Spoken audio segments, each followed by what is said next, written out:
이미 아시는 바와 같이 오늘은 저희 새날교회 23주년 기념 주일입니다. 제가 아는 한 23년 전에 새날교회 함께 하셨던 분은 이 자리에 아무도 안 계십니다. 그러나 한번 이렇게 돌이켜보면 저희가 이 교회에 처음 혼수교회가 함께 건축을 하고 입당하게 되었을 때, 그때가 2009년, 10년 요때로 기록이 되어집니다. 처음 들어왔을 때 저쪽에서는 학생부가 소예배실에서 예배를 드리고 또 뒤쪽에서는 어린이부가 예배를 드렸죠.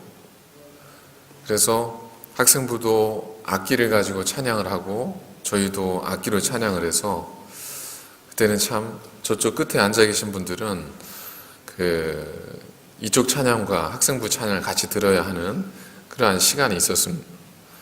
그래서 불편하게 여겼던 분도 계시고 좀 예배 방해를 받는다라고 말씀하신 분도 계셨습니다.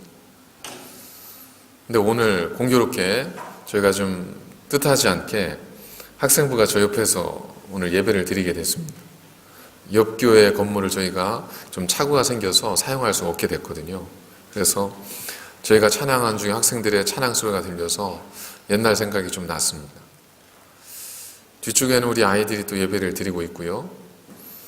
그래서 한번 한 근 8년, 9년 전 그때의 모습으로 다시 한번 좀 돌아간 것 같아서 좀 기분이 새롭습니다.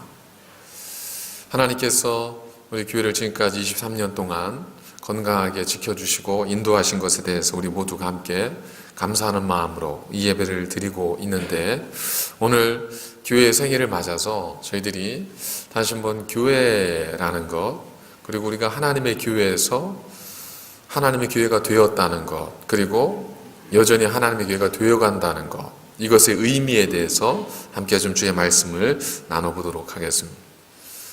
백진장도 맞들면 낫습니다. 그러니까 함께 도우면 서로에게 힘이 된다는 얘기죠. 그런가 하면 사공이 많으면 배가 산으로 간다. 그러니까 배를 잘 아는 사람들이 많으면 배가 바다로 가야 되는데 너도 나도 이런저런 이야기를 하다 보니까 오히려 배가 산으로 갈 수도 있다. 그러니까 어떻게 보면 모이면 도움이 되는 것 같은데 어떤 면에서 보면 모여서 오히려 도움이 되지 않고 일을 그르칠 수도 있다는 거죠. 줄다리기를 할 때 한 사람이 당기는 힘을 100으로 산정을 하면 과연 2사람, 3사람, 4사람, 5사람이 줄을 당길 때 그 힘은 얼마가 될까? 우리가 흔히 생각하는 산술적인 계산에 의해서 2사람이 당기면 200, 3사람은 300, 4사람은 400 이렇게 될 것 같지만 독일의 학자 링겔만이 이걸 또 실험을 했습니다. 실험을 해서 확인을 해봤더니 한 사람이 당기는 줄의 힘을 100으로 봤을 때 2사람이 줄을 당겼을 때는 한 사람 한 사람이 얼마의 힘을 가했냐면 약 한 93% 정도, 그러니까 93의 힘만 가해지는 거죠. 3사람이 줄을 당기니까 한 사람 한 사람이 각각 얼마의 힘을 가했냐 하면 약 85 정도의 힘을 가하게 됩니다. 4사람, 아마 여기서 4사람은 숫자 4의 의미보다는 좀 다수라고 하는 의미가 강했을 때, 그때 과연 한 사람 한 사람, 줄을 당기는 사람은 얼마의 힘을 가하고 있는가 살펴봤더니 약 49%. 그러니까 혼자는 100을 당길 수 있는데 넷이 당기니까 한 사람 한 사람이 100의 힘을 주는 게 아니라 49, 절반 정도의 힘만 가하게 된다라는 겁니다. 이렇게 집단 활동에 참여하는 사람이 다수일 때 집단에 기여하는 개인의 힘이 낮아지는 현상, 이걸 가리켜서 링겔만 교수의 이름을 따서 링겔만 효과 이렇게 부릅니다. 한마디로 배가 산으로 가는 그러한 격이죠. 그런가 하면 백지장도 맞들면서도 나은 힘을 발휘하는 때가 있습니다. 1 더하기 1은 2이지만 때로는 1 더하기 1이 3이 되고 4가 되는 경우가 있지 않습니까? 말 2필이 끌 때에 그 힘이 약 9,000 파운드 정도가 된다고 하죠. 근데 말 두 필에서 네 필로 말을 늘려서 끌게 하면 그 힘이 18,000파운드가 되는 것이 아니라 보통 3만 파운드로 늘어난다고 합니다. 6필이 끌면 그게 또 27,000파운드가 되는 것이 아니라 그 이상의 엄청난 에너지가 생긴다는 거죠. 이걸 가리켜서 시너지 효과 이렇게 부릅니다. 그러니까 모두가 함께 할 때, 많은 사람들이 모일 때 나타날 수 있는 큰 두 가지 현상은 시너지와 링겔만입니다. 어떤 그룹은 함께 모여서 배가 더 빨리, 더 원하는 곳을 향해 달려가기도 하고, 어떤 그룹은 함께 모였더니 오히려 배가 산으로 가기도 하는 그러한 일이 발생할 수 있다는 겁니다. 그러면 도대체 무엇이 이렇게 똑같은 그룹을, 다수의 사람들을 이렇게 다르게 만들어 놓는가 살펴봤더니, 이 링겔만 효과가 나타나는 그 이유 현상이 각 사람이 가지고 있는 책임감, 그 집단과 그룹 속에 있는 사람들이 가지고 있는 개개인의 책임감, 이것도 영향을 끼치지만 그 책임감보다 더 큰 영향을 끼치는 것이 뭐냐면 그 그룹에 있는 사람들 상호 간의 릴레이션십, 관계, 이것이 더 큰 영향을 끼친다는 겁니다. 해변에서 한 청년이 이제 스마트폰으로 음악을 듣습니다. 그러다가 더웠는지 바다를 향해 막 뛰어갑니다. 근데 갑자기 옆에서 어떤 사람이 쓱 오더니 이 청년이 듣고 있던 전화기를 가지고 막 도망치기 시작하는 겁니다. 자, 이 사람 누구일까요? 전화기 가지고 도망치는 사람, 이 사람이 누구겠어요? 10중 8구는 도둑일 가능성이 높죠. 그래서 실험을 했습니다. 20번 실험을 했더니 그 중에 누군가의 물건을 가져가는 사람을 제지한 경우는 1번에서 4번, 그러니까 많아야 4번 정도. 그거 당신 거 아닌데 왜 그러세요? 라고 제지하는 정도였습니다. 그런데 이 청년이 또 다른 실험을 하면서 그 옆에 있는 사람에게 한마디 했습니다. 내 전화기 좀 잘 봐주세요. 이 이야기를 하고 바다로 뛰어갔습니다. 20번 실험을 했는데 그 중에 위험을 감수하면서까지 그 전화기를 지키려고 했던 사람은 20명 가운데 19명에 이르렀다는 겁니다. 말 한마디가 아무것도 아닌 것 같지만 그 말 한마디가 바다로 뛰어간 청년과 그 옆에 누워있던 누군가를 특별한 관계로 맺어주는 겁니다. 어떤 관계죠?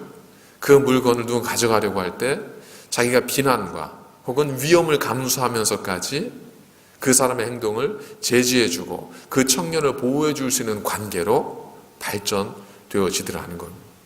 그러니까 중요한 것은 한 사람 한 사람의 개개인의 능력인 것 같지만 사실은 그것보다 더 중요한 것은 그 공동체를 구성하고 있는 사람들 사이의 관계입니다. 얼마나 그들이 아름답고 깊고 좋고 정말 친밀한 관계를 맺고 있느냐. 이것에 따라서 배는 산으로도 가고 바다로도 가고 땅 밑으로도 갈 수 있다는 겁니다. 이러한 특별한 관계, 시너지 효과를 만들어낼 수 있는 이러한 관계, 이 관계를 설명해 주는 단어가 오늘 본문에 등장하는데, 오늘 본문 22절에 보면 너희도 성령 안에서 하나님이 거하실 처소가 되기 위하여 그리스도 예수 안에서 함께 지어져 가느니라 라고 말씀합니다. 여기서 우리가 주목해 볼 단어는 함께라고 하는 단어입니다. 함께. 관계를 맺는다는 것은 서로 다른 두 사람이 함께 걸어가는 사이가 되었다는 것을 의미하겠죠. 하나님의 교회란 무엇일까요? 하나님의 교회란 그리스도인 혹은 하나님의 자녀 혹은 믿음의 고백을 통해서 각기 전혀 다른 사람들이 특별한 관계를 가지고 아름다운 공동체를 만들어가고 있는 그 모임이 바로 하나님의 교회라는 겁니다. 이 22절의 구절 속에는 교회가 무엇인가 하는 것에 대한 두 가지의 정의를 우리에게 보여주고 있습니다. 너희는 성령 안에서, 그렇습니다. 너희는 누구냐면 교회인데 그 교회란 뭐냐면 성령 안에 거하는 사람들의 모임이 교회라는 겁니다. 우리가 이런 이야기를 할 때 우리는 좀 부담을 가질 수 있는 분도 있습니다. 왜냐하면 성령 안에서, 성령 하나님 안에서 라고 했을 때 우리는 대개 무엇을 생각하냐면 성령의 능력, 성령의 은사 이런 것들을 생각을 하게 됩니다. 그래서 나에게는 성령의 은사가 없는데, 나에게는 성령의 능력이 아직 나타나지 않았는데 라고 생각을 하게 되면 나는 자연히 교회라고 하는 공동체에서 내 스스로가 배제되는 느낌을 가질 수밖에 없죠. 그러나 성령께서 우리에게 하시는 일은 단순히 능력을 주고 은사를 주고 이런 일만 우리에게 하시는 것이 아닙니다. 성령께서 우리에게 오셨을 때 기본적으로 우리에게 하시는 두 가지의 큰 일이 있습니다. 첫 번째가 뭐냐면 성령께서 우리에게 하시는 일은 우리로 하여금 예수 그리스도를 나의 구주로 고백할 수 있도록 도와주신다는 겁니다. 고린도전서 12장 3절에 보면 그러므로 내가 너희에게 말하노니 하나님의 영으로 말하는 자는 누구든지 예수를 저주할 자라 하지 아니하고 또 성령으로 아니하고는 누구든지 예수를 주시라 할 수 없느니라. 성령님이 아니면 누구도 예수님을 나의 주 이렇게 고백할 수 없다는 겁니다. 성령님이 아니고는 누구도 그래 예수님이 나를 위해 십자가에 돌아가셨어 라고 고백할 수 없다는 겁니다. 그러니까 여러분들이 예수님을 나의 주, 메시아, 그리스도라고 고백할 수 있다는 것은 이미 여러분들이 성령 하나님 안에 그리고 여러분 안에 성령 하나님께서 계시다는 증거입니다. 그렇기 때문에 한 사람 한 사람의 능력과 다른 모든 것과 관계없이 우리는 예수 그리스도를 구주로 고백하는 그 믿음 안에서 우리는 하나님의 교회가 될 수 있다는 겁니다. 두 번째 성령께서 우리에게 오셔서 하시는 일은 뭐냐면 우리로 하여금 하나 되게 만들어 주시는 일입니다. 에베소서 4장 3절에 보면 평안을 매는 줄로 성령이 하나 되게 하신 것을 힘써 지키라 라고 말씀합니다. 성령께서 우리에게 오셔서 하시는 일은 하나 되게 하는 일입니다. 그래서 그 하나됨을 통해 누리는 것은 뭐예요? 평안입니다. 우리가 성령 안에 거하는 교회인지 우리가 성령 안에 거하는 사람들인지 우리를 확인할 수 있는 방법이 있습니다. 그게 뭐냐면 지금의 내 모습을 비교해 보는 겁니다. 지금의 내 모습을 1년 전 혹은 2년 전 혹은 5년 전 혹은 10년 전의 그 모습과 한번 비교해 보십시오. 여러분 하나님의 특징이 뭐냐면 하나 되면 어디로든 나아갈 수 있잖아요. 두 사람이 다리 4개를 묶었습니다. 그래서 그 세 다리를 만들었어요. 둘이 하나가 됐다는 건 뭐죠? 나간다는 뜻이에요. 자, 4다리를 묶어놨어요. 근데 둘이 하나가 안 됐어요. 그럼 뭐예요? 넘어지고 제자리 걸음하는 거예요.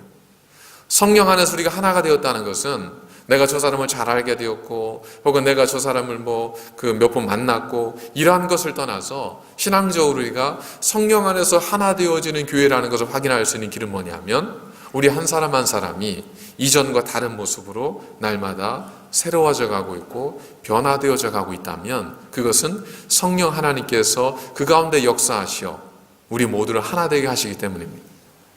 그러나 만일 그러지 않다면 내 모습이 전혀 변화되지 않고 제자걸음이고 변한 것이 없고 달라진 것이 없다면 아니 오히려 예전보다 더 퇴보했다면 그것은 우리가 성령 하나님의 영향력 속에 있는 것이 아니라 밖에 세상의 풍속이나 혹은 우리의 소견이나 자기중심적인 신앙 안에 머물러 있기 때문입니다.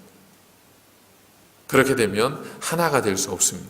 하나가 되지 못하면 앞으로 나아가지를 못합니다. 그래서 하나님의 교회는 무엇인가? 물론 여러 가지 다른 말로 정의가 될 수 있고 교회로는 그냥 이렇게 짧은 설교 20분, 30분에 정의되는 것은 아니지만 오늘 본문을 통해 확인할 수 있는 것은 하나님의 교회는 성령 안에 거하는 사람들의 모임이다 라고 하는 것. 이것을 우리가 먼저 확인해 볼 수 있습니다. 두 번째, 하나님의 교회는 어떤 곳인가? 22절에 보면 너희도 성령 안에서 하나님의 거하실 처소가 되기 위하여. 이 거하실 처소라는 건 뭐죠? 곧 교회죠. 그렇다면 교회는 뭐예요? 교회는 성령 안에 거하는 사람들이 하나님이 거하실 처소가 되어가는 것. 이것이 교회라는 것. 우리는 모든 음식점에 갈 수 있습니다. 그러나 가지 않죠. 혼수비만 해도 많은 한국 식당도 있고 또 많은 식당들이 있잖아요.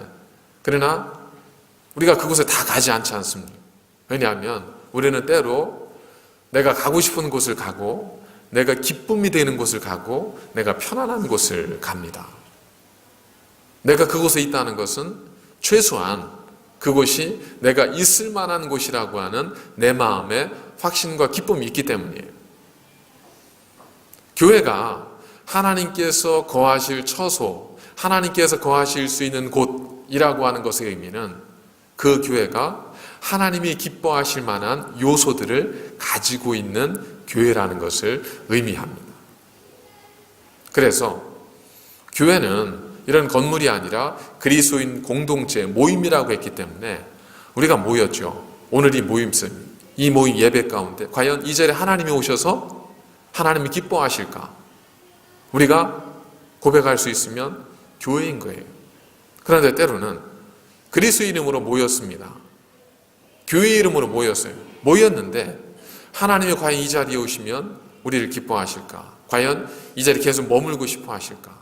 내가 생각해도 아니다 생각되어지면 안타깝지만 그 모임은 하나님 말씀하시는 교회의 모습과는 거리가 멀어진, 교회가 아니라고는 할 수 없지만 교회답지 못한 그런 교회일 수밖에 없다는 겁니다. 풍족해도 즐겁지 않을 수 있습니다. 그러나 가난해도 행복할 수 있습니다. 화려해도 불편할 수 있죠. 그러나 좀 부족해도 편안할 수 있습니다. 하나님은 어떤 교회, 어떤 곳을 기뻐하실까? 하나님은 화려하고, 하나님은 모든 것이 넘쳐나고, 하나님은 사람이 가득가득 채워지고, 이런 것을 기뻐하시는 것이 아니라 하나님께서 성경을 통해서 하나님 무엇을 기뻐하시는지 굉장히 많이 말씀하셨습니다. 구약에서는 인자를 사랑하고 공의를 행하고, 또 신약에 와서는 하나님은 영과 진리로 하나님을 예배하는 사람들을 찾고 그들을 기뻐하신다고 말씀하셨습니다. 그렇기 때문에 교회는 태생적으로 하나님과 그리고 성령의 역사와 뗄래야 뗄 수 없는 것이 교회이고, 성령께서 역사하시는 교회가 하나님께서 기꺼이 머무시고 기꺼이 편안함을 느끼시는 교회이기에 우리는 개인의 성격의 호불호에 따라서가 아니라 하나님의 말씀에 의해서 성령 안에 거하는 교회가 되어야 되고, 누가 보아도 하나님이 기뻐하실 수 있는 공간으로 우리가 만들어갈 수 있어야 한다는 겁니다.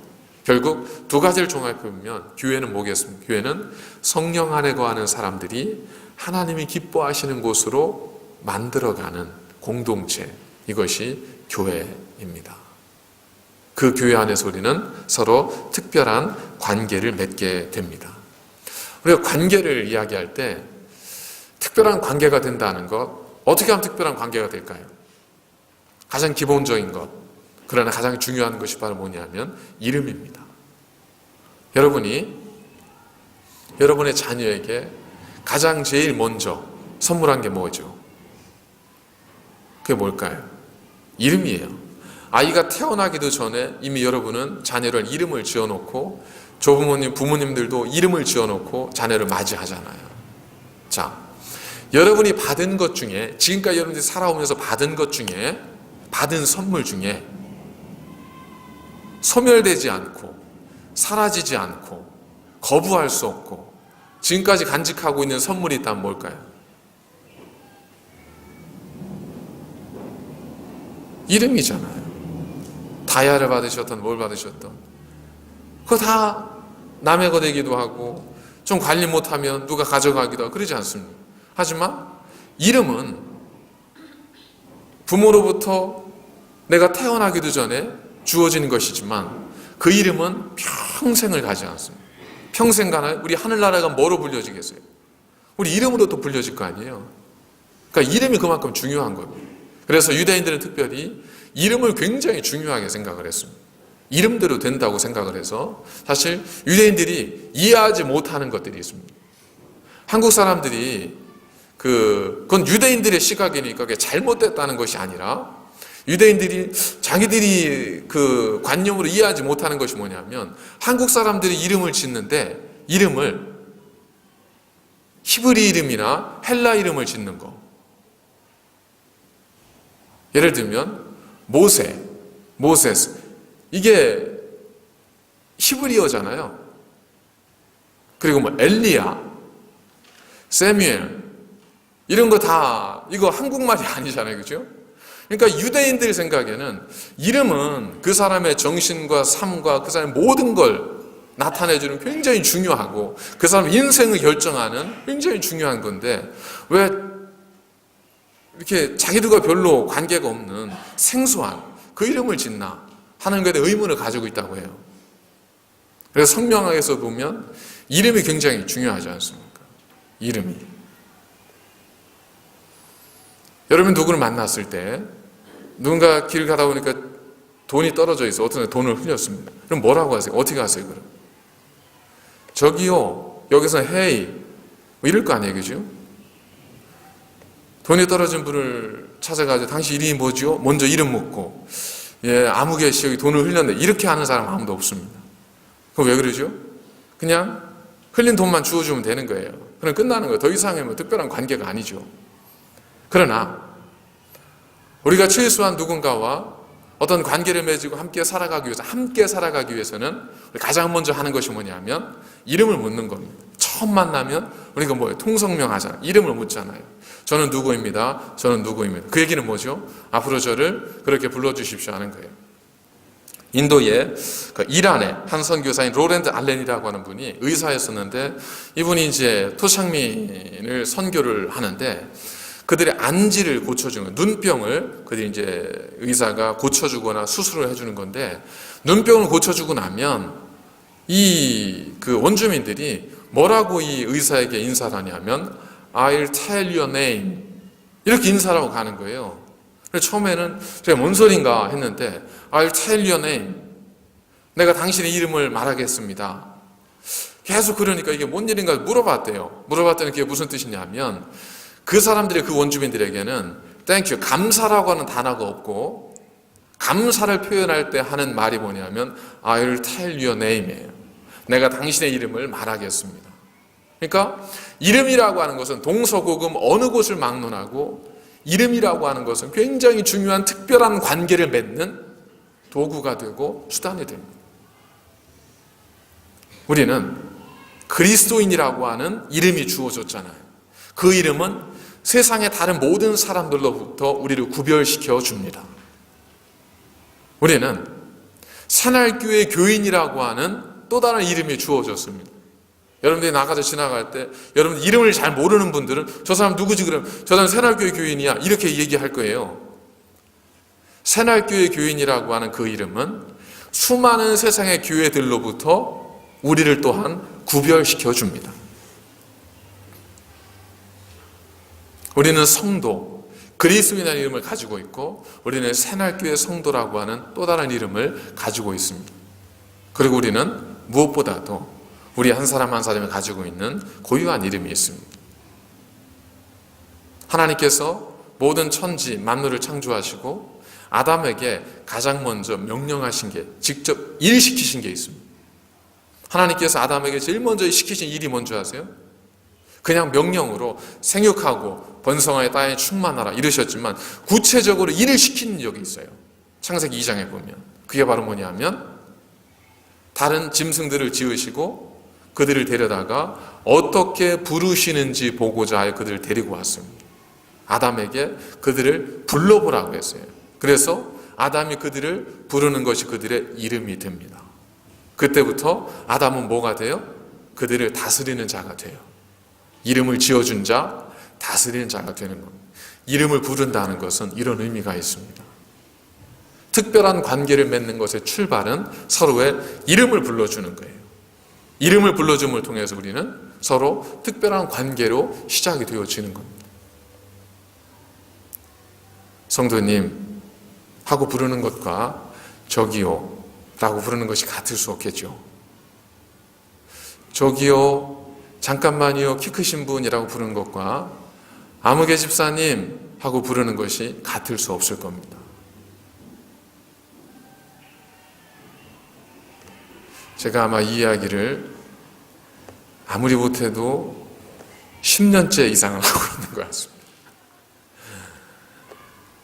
제가 한국에 있을 때 어느 교회인지 그 부임을 해서 가면, 청년부라 학생부라 가면 제가 부임해서 아이들을 처음 만난 날 하는 게 있습니다. 청년들을 모아놓고 한 20명 정도가 쭉 앉아 있었습니다.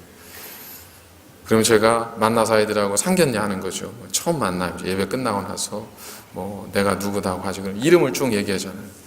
그럼 아이들을 이름을 이야기하는 동안 저는 그 아이들 이름을 외웁니다. 그리고 얼굴하고 계속 외워요. 그러니까 저는 바쁘죠. 그 시간이. 그리고 이튿날 주일이 되잖아요.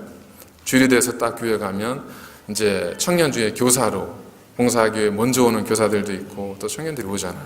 그럼 제가 그때 이름을 불러줍니다. 그럼 열이면 열은 다 깜짝 놀랍니다. 근데 너무 좋아요. 이름을 불러주는 것은 우리를 특별한 관계로 들어가도록 만들어줍니다.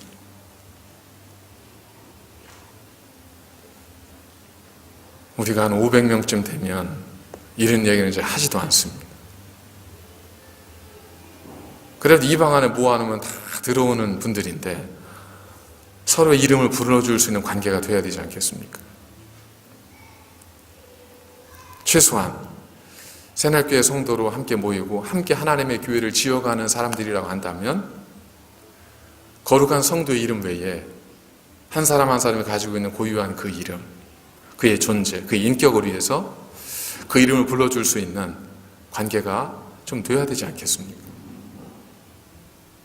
아직까지도 누군가 이름을 몰라서 내가 좀 주저거리고 망설여진다면 아마 그걸 원인을 어디에서 찾아야 될까요?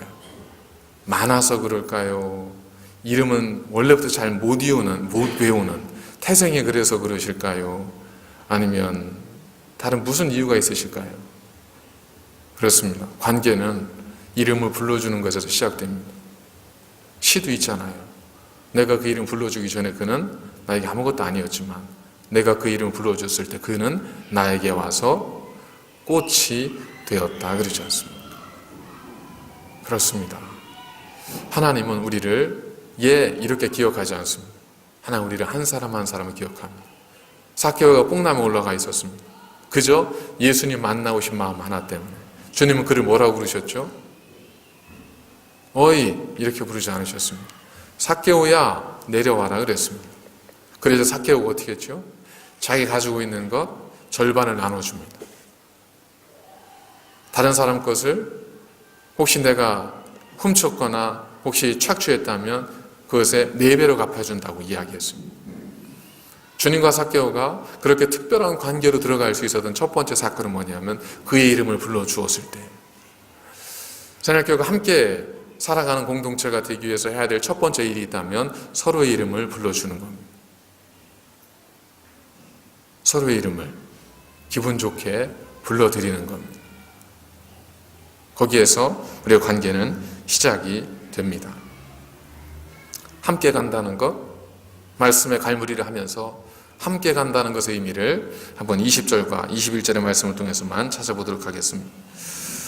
우리가 함께 살아간다는 것의 의미는 무엇일까? 20절에 보니까 너희는 사도들과 선지자들의 터 위에 세우심을 입은 자라 그랬습니다. 함께 지어져 간다는 것은 동질성을 공유하는 것을 의미합니다. 동질성은 같은 거죠. 성경에서 말씀하기를 너희는 사도들과 그리고 선지자들의 터 위에, 사도들과 선지자들의 터 위에 세워졌다는 것은 하나님의 말씀이죠.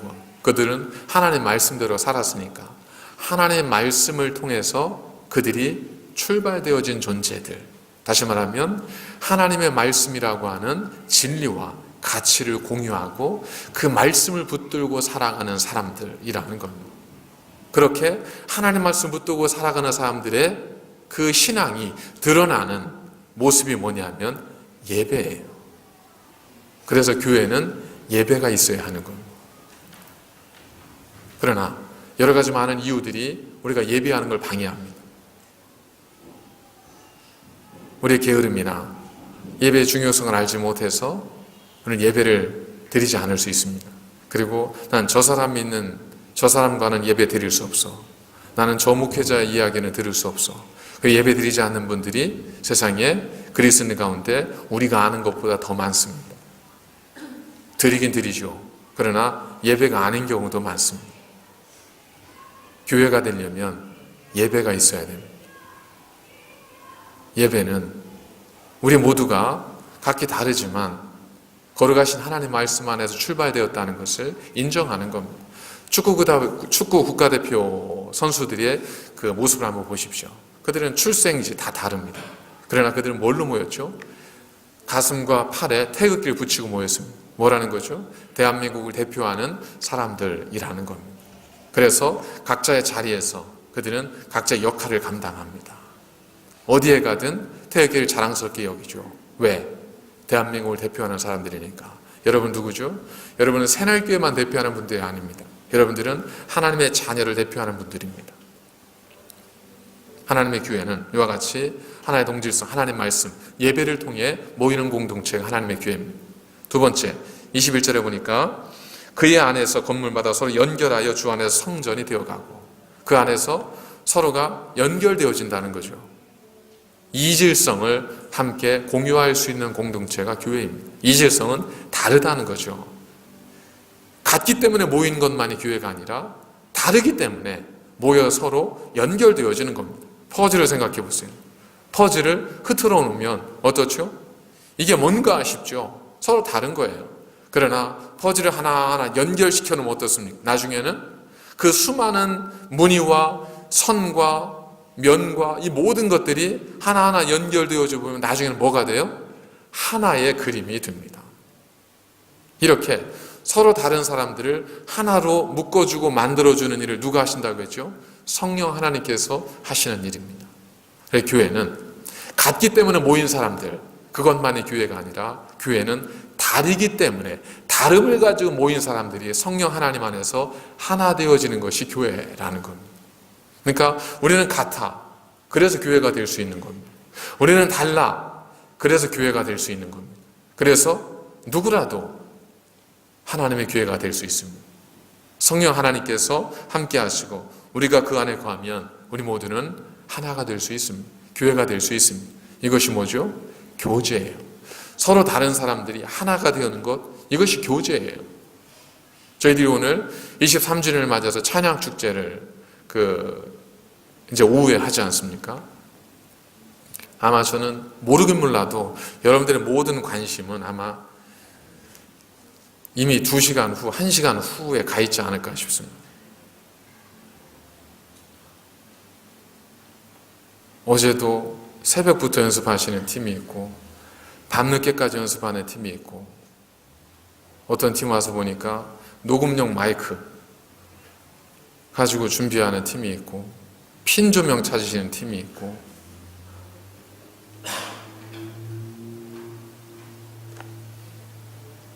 교회가 교회되기 위해서 교회에는 크게 5가지가 있잖아요. 예배, 훈련, 교육, 선교, 봉사, 헌신.